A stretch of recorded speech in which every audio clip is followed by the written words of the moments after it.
My father said, "You're grown, figure it out," then left with his new wife and her kids. I stayed on that cold bench until I called my grandmother. Hours later, she came with lawyers. He came back to frozen accounts and an empty house. Imagine being just 14 years old, sitting on a cold, metal bench in Central Station, completely alone with only $20 to your name. Your own father just walked away, not even looking back, to start a new life with his shiny new family, leaving you utterly discarded.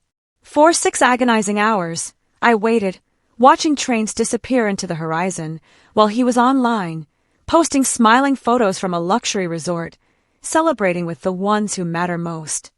But here's the kicker.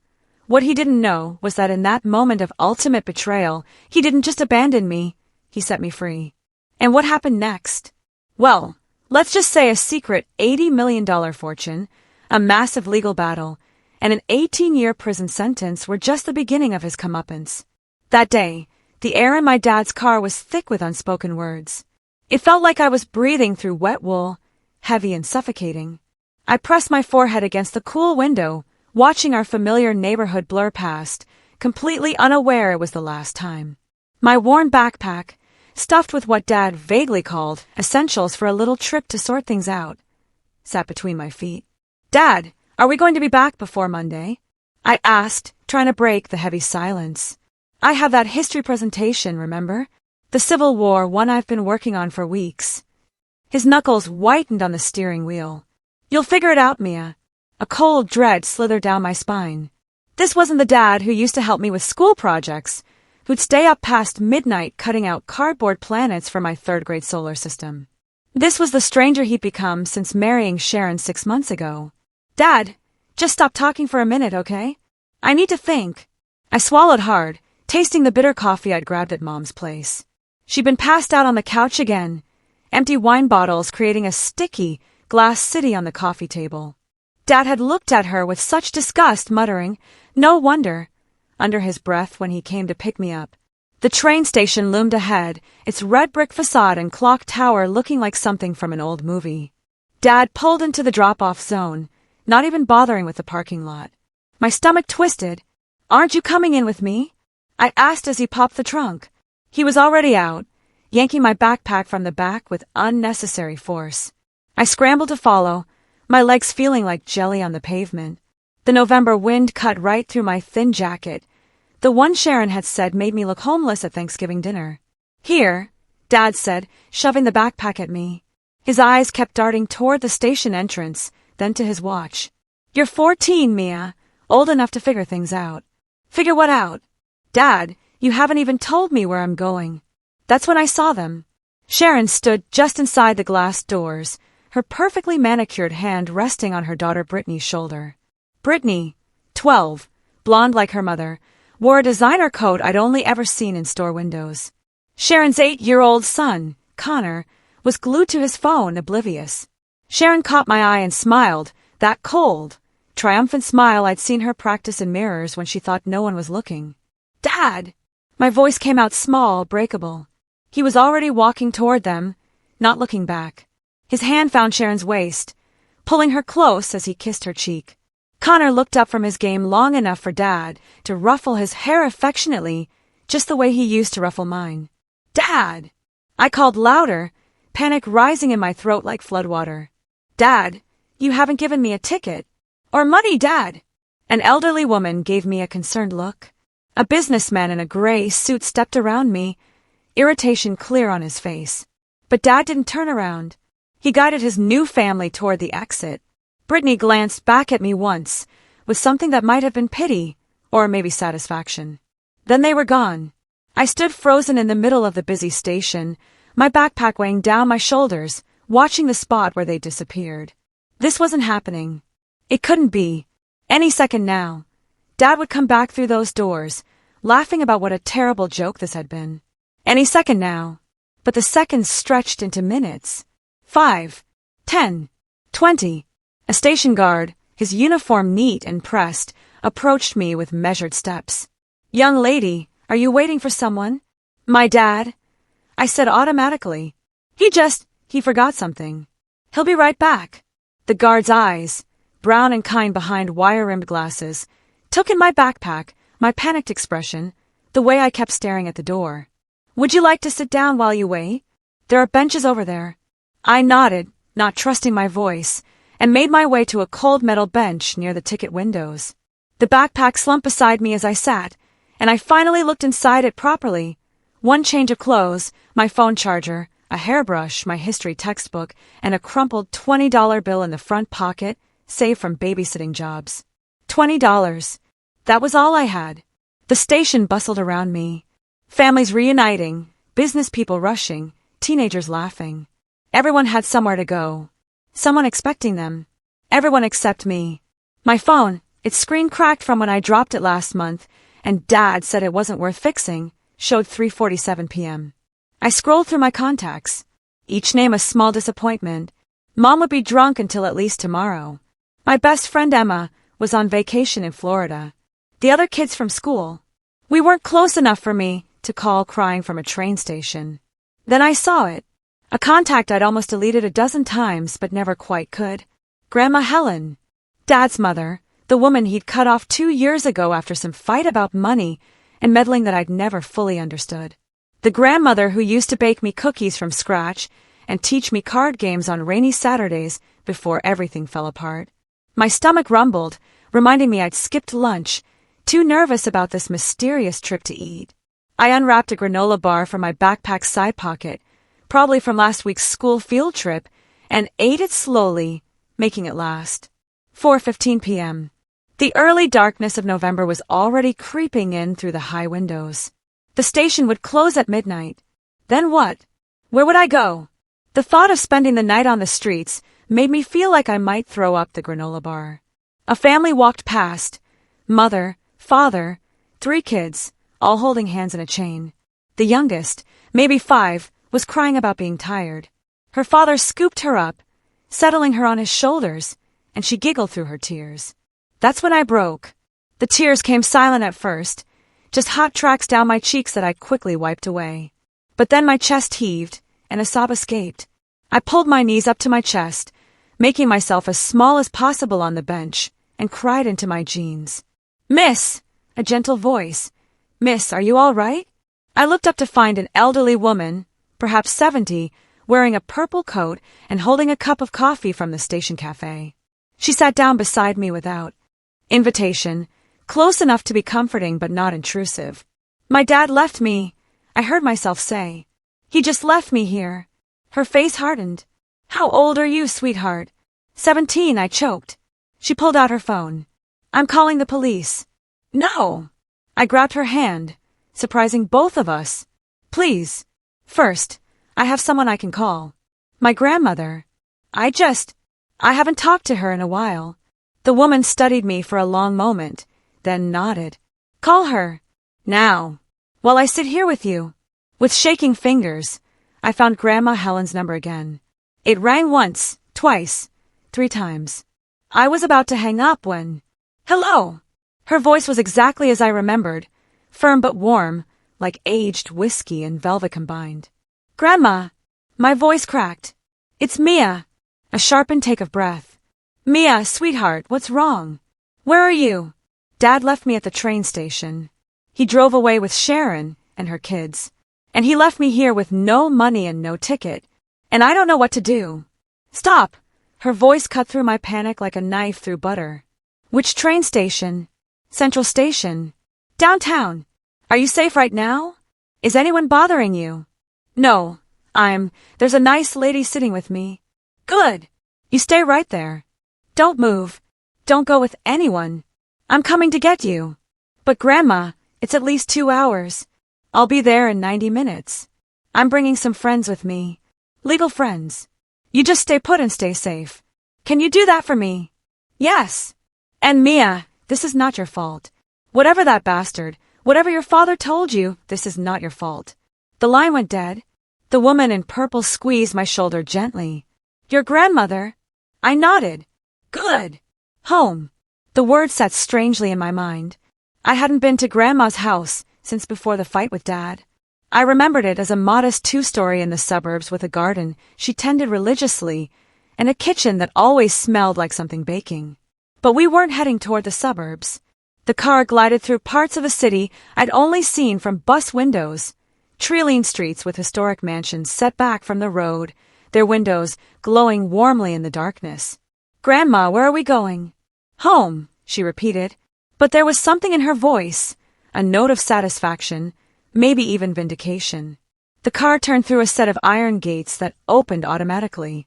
The driveway curved through manicured grounds lit by subtle landscape lighting. And then the house. No, the estate came into view. "What is this place?" I breathed. "This is where I live now," Grandma said simply. "There are things about your family, about our family, that your father never wanted you to know." The house was 3 stories of brick and stone with tall windows and a circular driveway dominated by a fountain. It looked like something from a movie about old money and secret societies. Mr. Chin helped us out of the car. "I'll have the preliminary paperwork ready by morning, Mrs. Hartley. The emergency custody filing is already in process." "Thank you, James. We'll speak at breakfast." Inside, the house was even more overwhelming.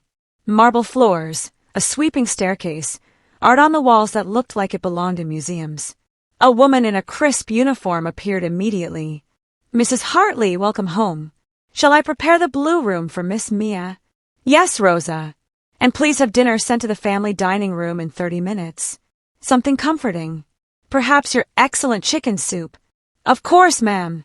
Grandma led me through the house to a smaller dining room, though smaller, here still meant a table for 8 and a chandelier that cast rainbow patterns on the walls.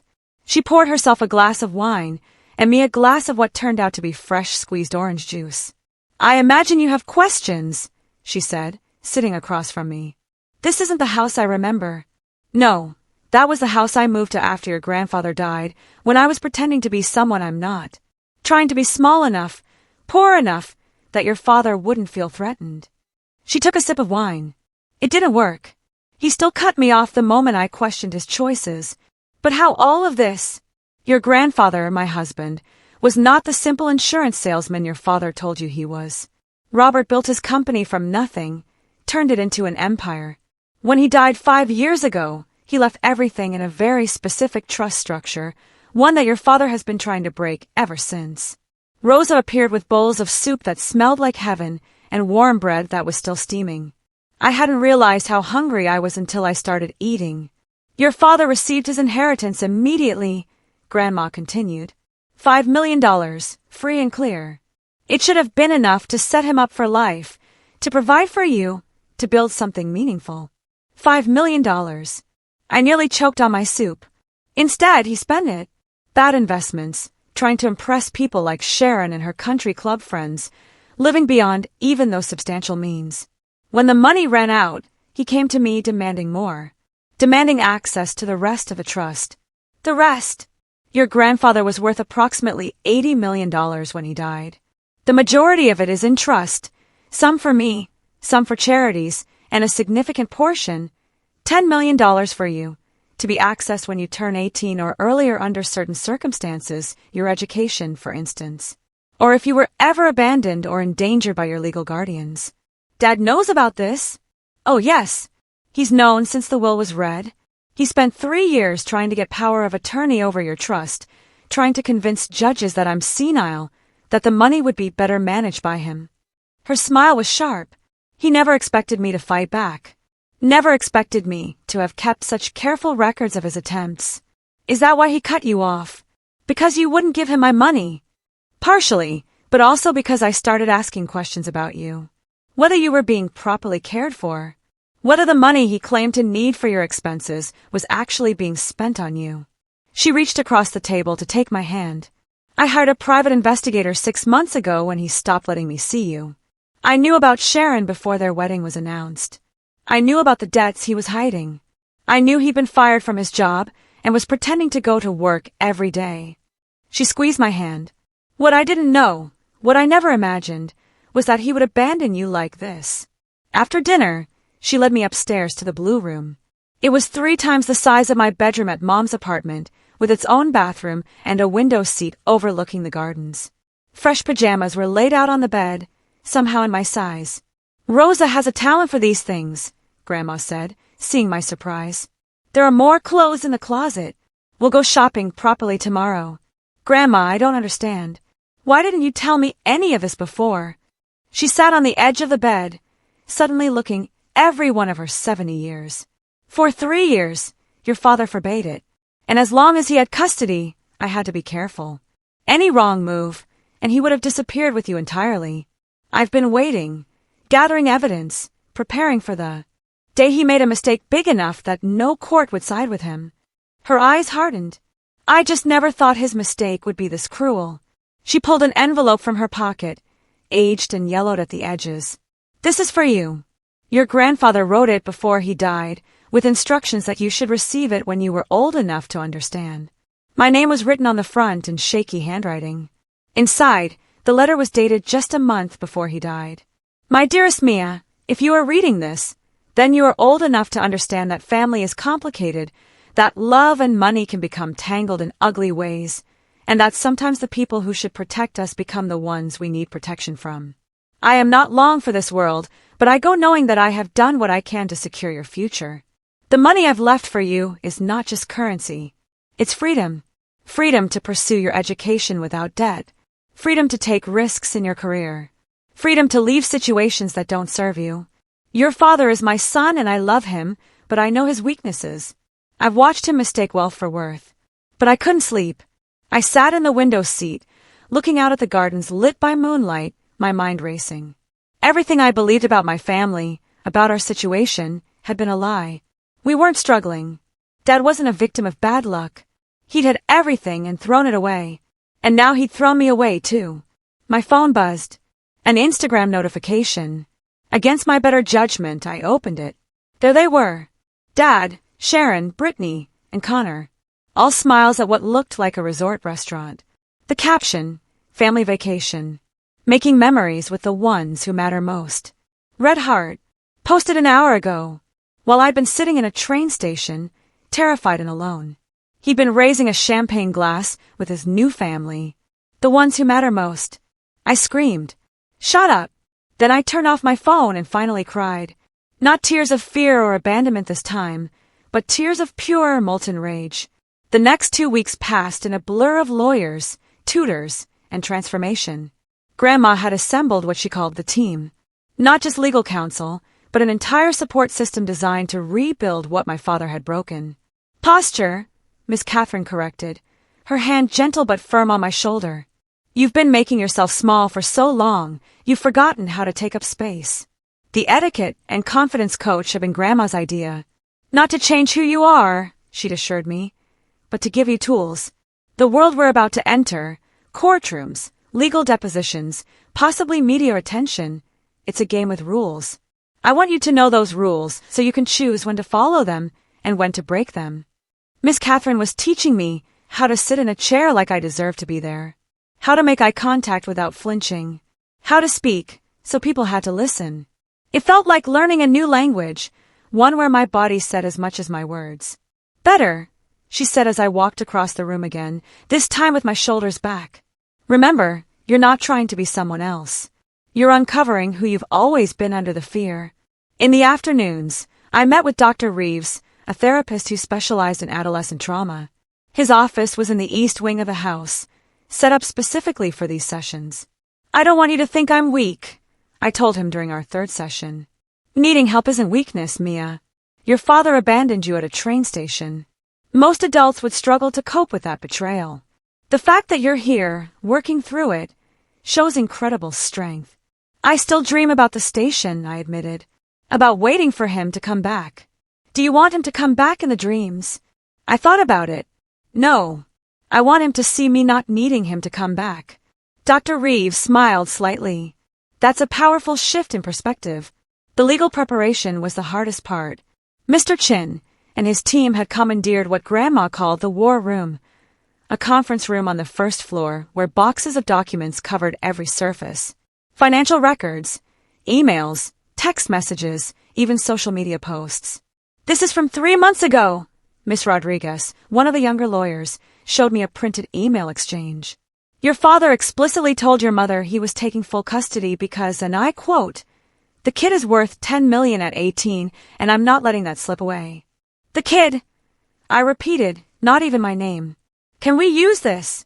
I asked. Oh, yes, Mr. Chin said with satisfaction. This establishes clear financial motive for seeking custody, combined with the abandonment. It's a slam dunk, Ms. Rodriguez finished. But it wasn't just about building our case. Grandma insisted I understand every aspect of what was happening. Knowledge is power, she said one evening as we reviewed financial statements. Your father kept you ignorant because ignorance made you vulnerable. Never again. So, I learned about trust funds and fiduciary duty, about custody law and financial fraud. I learned that my father had taken out credit cards in my name when I was 12, running up debt that Grandma's lawyers were now having to untangle. I learned that he'd been telling people for months that I was troubled and difficult, laying groundwork for some plan I didn't yet understand. He was going to have me declared incompetent, wasn't he? I asked Mr. Chin one afternoon. When I turned 18, he was going to try to get permanent control of my trust. Mr. Chin and Grandma exchanged glances. We believe so, yes, he said carefully. The rage that had been simmering since that night at the station bubbled up again. He was going to destroy my entire life for money. Money he'd already proven he couldn't manage responsibly, Grandma added. The $10 million would have been gone within 2 years if his spending patterns held.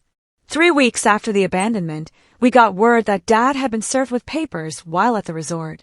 Someone had recorded it, his face going from smug dismissal to genuine shock as he read the documents, then throwing them on the ground and shouting at the process server about harassment and bitter old women who can't mind their own business. The video went viral within hours. Good, Grandma said, watching it with grim satisfaction. Let everyone see who he really is. The court date was set for the following month. Dad hired an expensive legal team, probably borrowing against future expectations or convincing Sharon to invest in his defense. His lawyers filed a countermotion claiming Grandma had kidnapped me and was manipulating a vulnerable child. Let them come, Mr. Chin said confidently. We have everything documented, including the security footage from the train station. There's footage.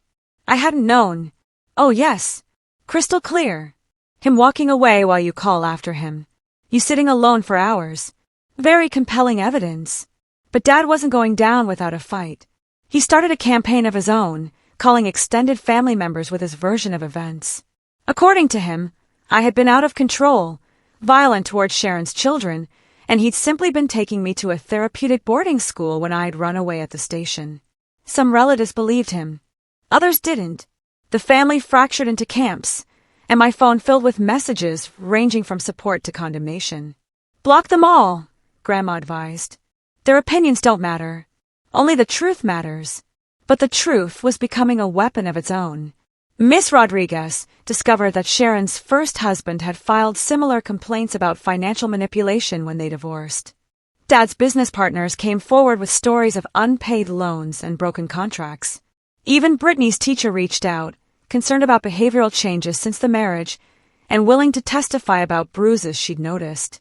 He's not just a bad father, I said one night, reading through the accumulated evidence. He's a bad person.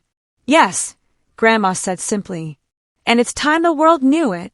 The local news picked up the story first. Abandoned teen fights back against father's betrayal. Then the national outlets. My name was kept out of it. Minor protection laws, but Dad's wasn't. Neither was Sharon's.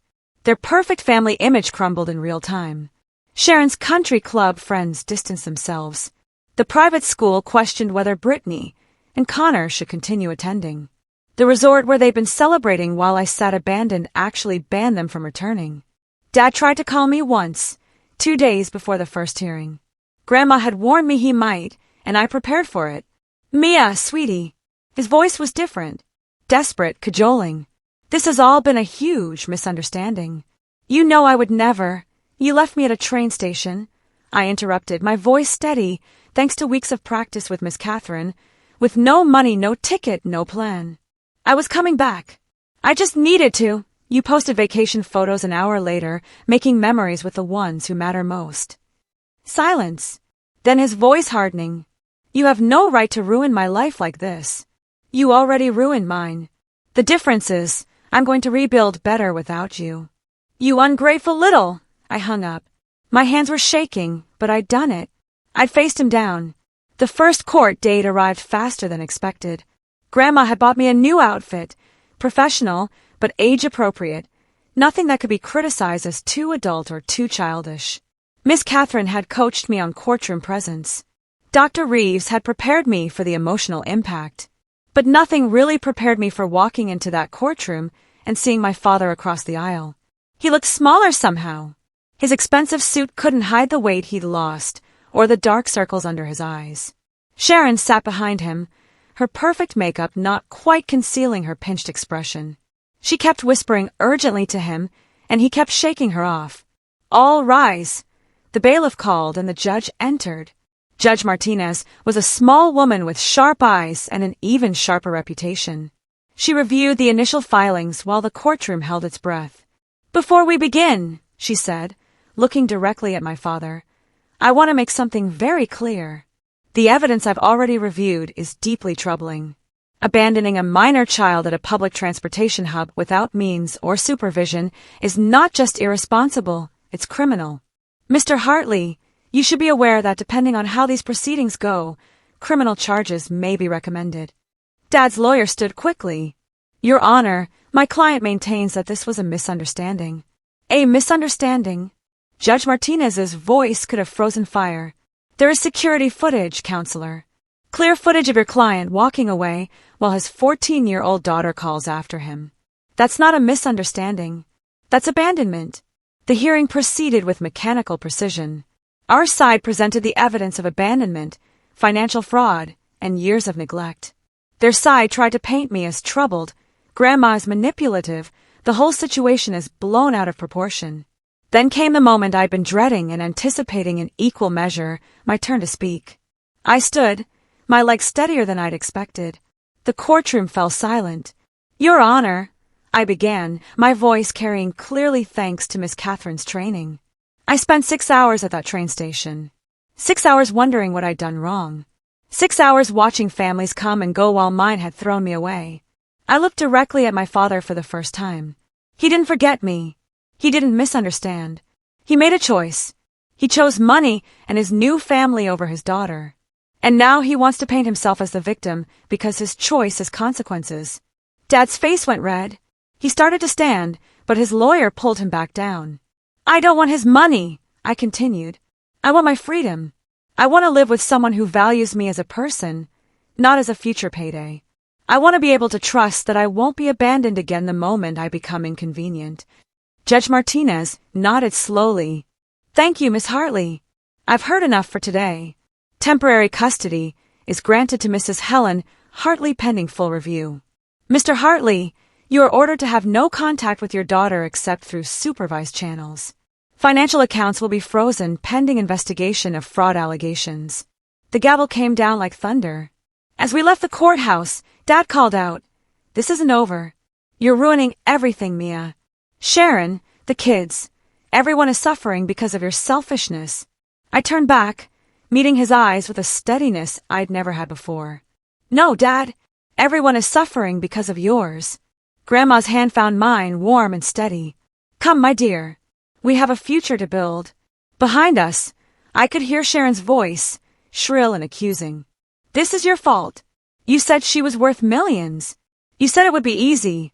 Their perfect family was cracking apart, just like mine had. The difference was I had someone who truly loved me to help pick up the pieces. Dad had only the wreckage he'd created himself.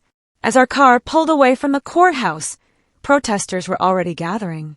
Some supported us, holding signs about children's rights and parental responsibility. Others supported him, decrying greedy relatives and family destruction. "It's going to get worse before it gets better," Mr. Chin warned. "Good," I said, surprising everyone, including myself. "Let it get worse. Let everyone see what he really is." The storm had broken, and I was no longer afraid of the rain. The morning our story broke nationally, I woke to find Grandma in the war room, surrounded by newspapers and 3 laptops streaming news. Her expression was grimly satisfied. "The New York Times picked it up," she said, sliding a tablet across to me. The headline read, "The abandonment at Central Station. A father's betrayal becomes a legal reckoning." They'd interviewed other passengers from that day. Margaret, the woman who'd sat with me, had given a scathing account. That poor child was terrified. I've seen runaways at stations before. This wasn't that. This was a girl who'd been thrown away like garbage. Dad's response was swift and predictable. By noon, his lawyers had arranged a press conference on the courthouse steps. I watched from the safety of Grandma's study as he played the victim, Sharon dabbing at dry eyes beside him. "My daughter has always been troubled," he said, his voice catching with practiced emotion. "Mental health issues run in her mother's family. I was trying to get her help, professional help, when she ran away, and my mother seized the opportunity to turn her against me." "Bastard," Grandma muttered, but his performance had cracks. When a reporter asked why he'd gone to a resort immediately after, he fumbled. When another asked about the trust fund, Sharon's composure slipped, her hand tightening on his arm in warning. Then came the killing blow. A reporter from the Washington Post stood. "Mr. Hartley, we've obtained credit reports showing you opened multiple cards in your daughter's name. Can you explain that?" The feed cut to commercial break, but not before catching Dad's face, panic poorly masked by indignation. Mr. Chin was ecstatic. He just admitted to attempted institutionalization without cause. That's going to play very badly in court. The court date for the full custody hearing was set for the following week, but first came the depositions. 3 days of grueling questions in a sterile conference room, with Dad's lawyers trying every angle to break me. "Isn't it true you've been diagnosed with depression?" Mr. Fitzgerald, Dad's lead attorney, asked. "Yes, after my parents' divorce and my mother's alcoholism. It's well managed with therapy. And you've had behavioral issues at school." "I had detention once for being late because my dad forgot to pick me up, and I had to walk 3 miles. Every question designed to paint me as troubled, unstable, undeserving of sympathy. But Ms. Rodriguez had prepared me well." "You seem very coached," Fitzgerald observed. "I've learned to protect myself," I replied. "Abandonment will do that." The financial investigation revealed more than even Grandma had suspected. Dad hadn't just taken credit cards in my name. He'd been siphoning from accounts Grandfather had set up for my education. Small amounts he thought wouldn't be noticed. Nearly $200,000 over 3 years. "Federal charges," Mr. Chin said quietly. "This is wire fraud." But the real shock came from an unexpected source. Connor, Sharon's 8-year-old son, had been keeping a diary on his tablet. His teacher, concerned about his recent behavior, had alerted Child Services, who'd subpoenaed it. The entries were devastating. October 3rd. "Mom says we're rich now, but Mike," he refused to call him Dad, "yells about money all the time." November 15th. "Mike said Mia is going away forever soon." Mom smiled. "I miss when it was just us." November 18th. Mike hurt Mom's arm. She said she fell. She didn't fall. Child Services opened their own investigation. Sharon's perfect family image wasn't just cracking, it was shattering. The day before the custody hearing, Dad made one last desperate play. My mother, sober for perhaps the first time in months, appeared at the gates of Grandma's estate. "I want to see my daughter," she slurred slightly, despite her claims of sobriety. Grandma handled it personally. I watched from an upstairs window as she met my mother at the gates. "Linda, you haven't asked about Mia once in the 6 weeks since her father abandoned her." "I've been getting myself together. I want custody. I'm her mother. You're an alcoholic who didn't even notice her daughter was missing for 3 days. The only reason you're here is because Richard promised you money if you help him." My mother's face went ugly. "I'll tell them you're keeping her from me." "Kidnapping." "Try it," Grandma said coolly. "I have documentation of every wine bottle, every passed-out evening. Every time Mia had to take care of herself because you were too drunk to parent. Leave now, or I'll have you arrested for trespassing." My mother left, but not before screaming that we'd regret this, and that she'd get what was hers. That night I couldn't eat. The stress of the impending hearing, of seeing both my parents trying to use me, was overwhelming. Grandma found me in the library at 2 a.m., reading Grandfather's old journals. "Can't sleep either?" she asked, settling beside me with her own cup of tea. "I found the entry from when I was born," I said, showing her the page. He wrote, "Mia arrived today, perfect and innocent. I pray the world is kind to her. He loved you very much, more than my actual parents apparently. Biology doesn't determine love, sweetheart. Real family is chosen through actions, not just blood. The custody hearing arrived with a media circus. Reporters, photographers, even protesters on both sides. Someone had made Justice for Mia t-shirts. Someone else had Family Values Matter signs with my father's picture. Inside the courtroom, the tension was suffocating. Dad had lost weight, his suit hanging loose. Sharon sat 2 rows behind him. They'd been fighting publicly enough that their united front had crumbled. Her children were notably absent. Judge Martinez called the court to order. I've reviewed extensive evidence in this case. Financial fraud, child abandonment, attempted manipulation of a minor's trust fund. Mr. Hartley, before we proceed, do you have anything to say? Dad stood, and for a moment, I saw something in his eyes. Regret, or just regret at being caught. I'm not perfect, he began, but I'm her father. Doesn't that count for something? Being a father is more than biology, Judge Martinez replied. It's showing up. It's protection. It's putting your child's needs above your own. Can you honestly say you've done any of that? The silence stretched until it snapped. Then Dad exploded. She's sitting on $10 million. $10 million. And I'm supposed to struggle while she lives like a princess? It's my father's money. My inheritance. Actually, Mr. Chin stood smoothly. It's Mia's inheritance. Your father was very clear about that. And your struggles are of your own making. Gambling debts, poor investments, living beyond your means, even with $5 million.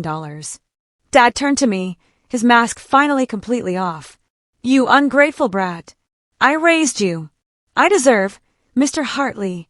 Judge Martinez's gavel cracked like thunder. One more outburst, and you'll be held in contempt. But the damage was done. Everyone had seen the real him. The Washington Post article that ran the next morning included a photo that would haunt my father forever, his face contorted with rage, finger pointing at me while I sat quietly beside my grandmother. The headline, Unmasked Father Shows True Colors in Custody Battle. The public response was swift and brutal. His business contacts severed ties. Sharon filed for separation, citing irreconcilable differences and previously unknown financial fraud. Even his own brother, Uncle Keith, released a statement distancing himself from Richard's inexcusable actions. But Dad wasn't done fighting. Cornered animals rarely are. The call came at 3 a.m., 2 nights after the hearing.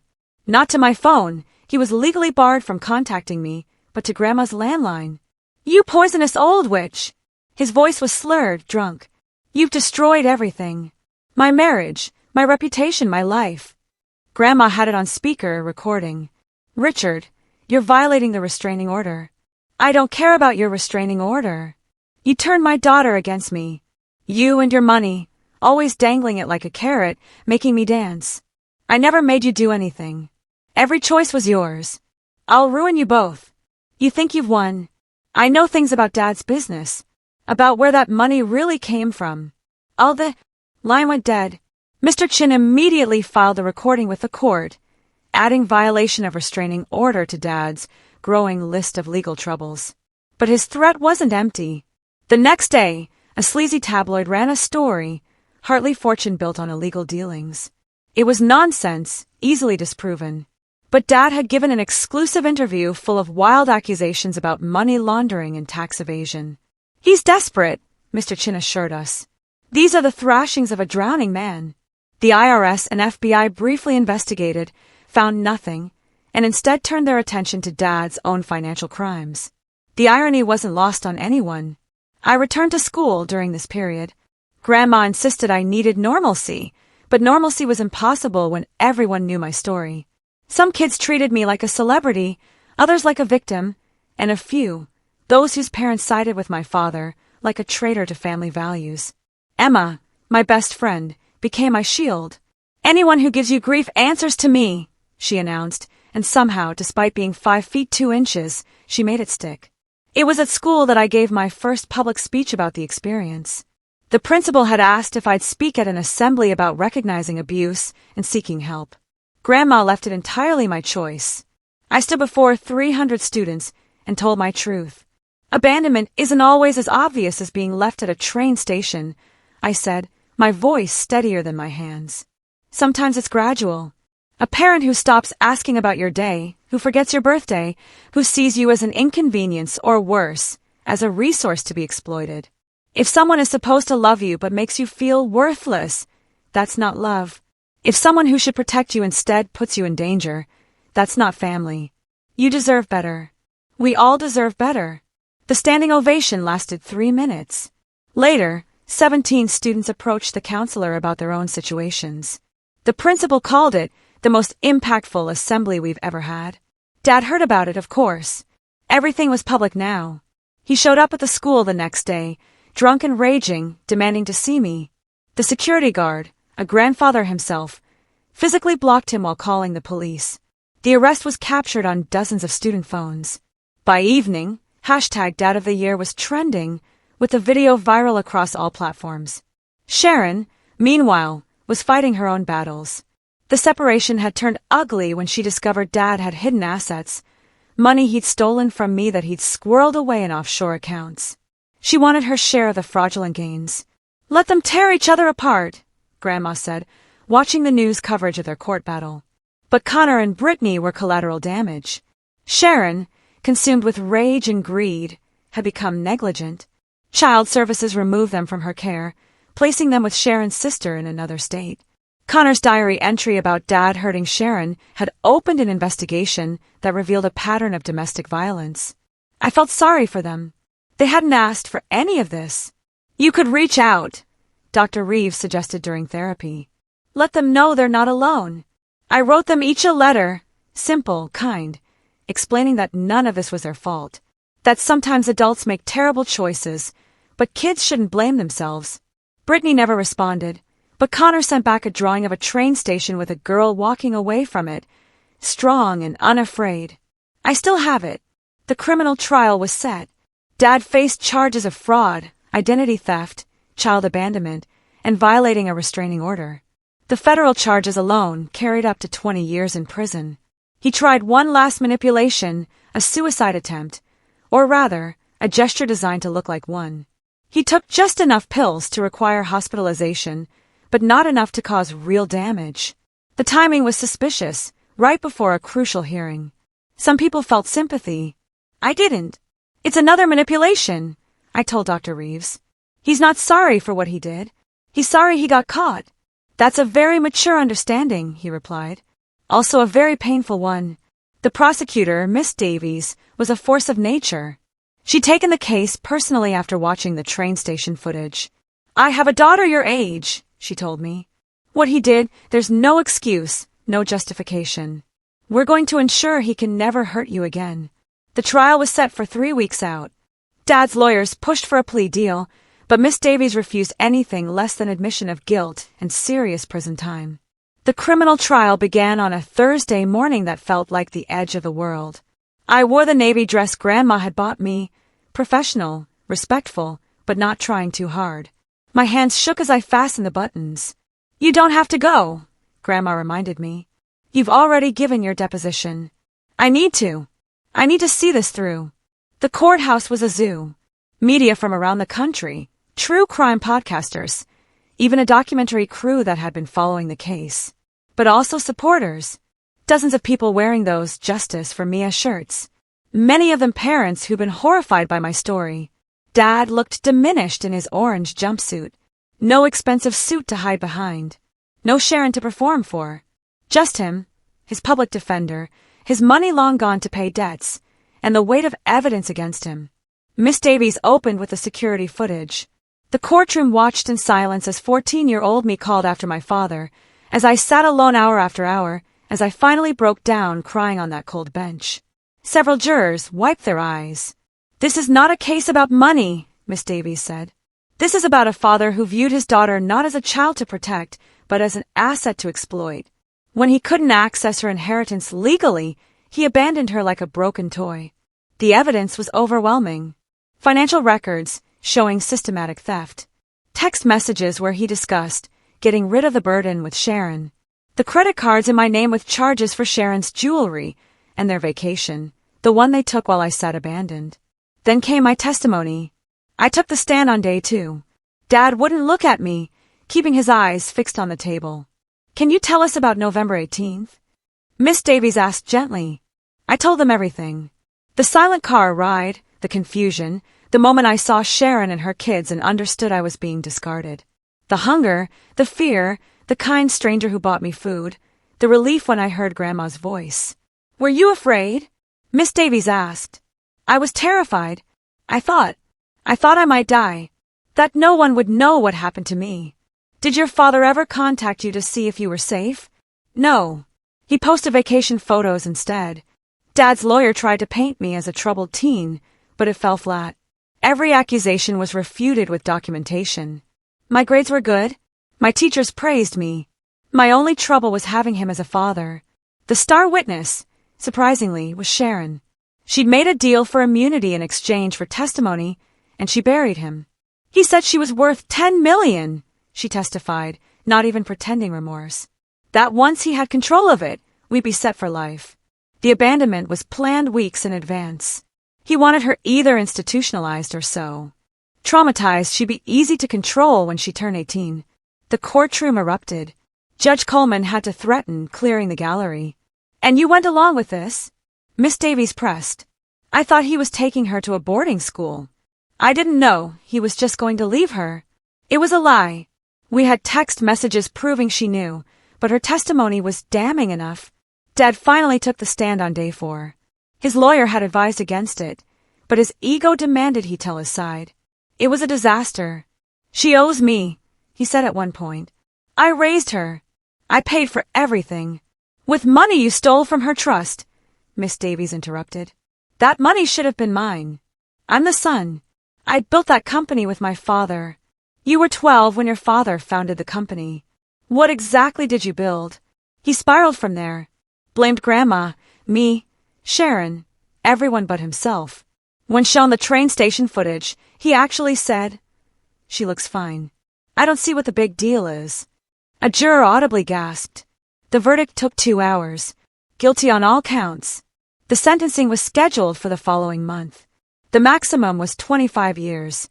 The minimum was 8. In those weeks between verdict and sentencing, Dad tried everything. He wrote letters to me through his lawyer blocked.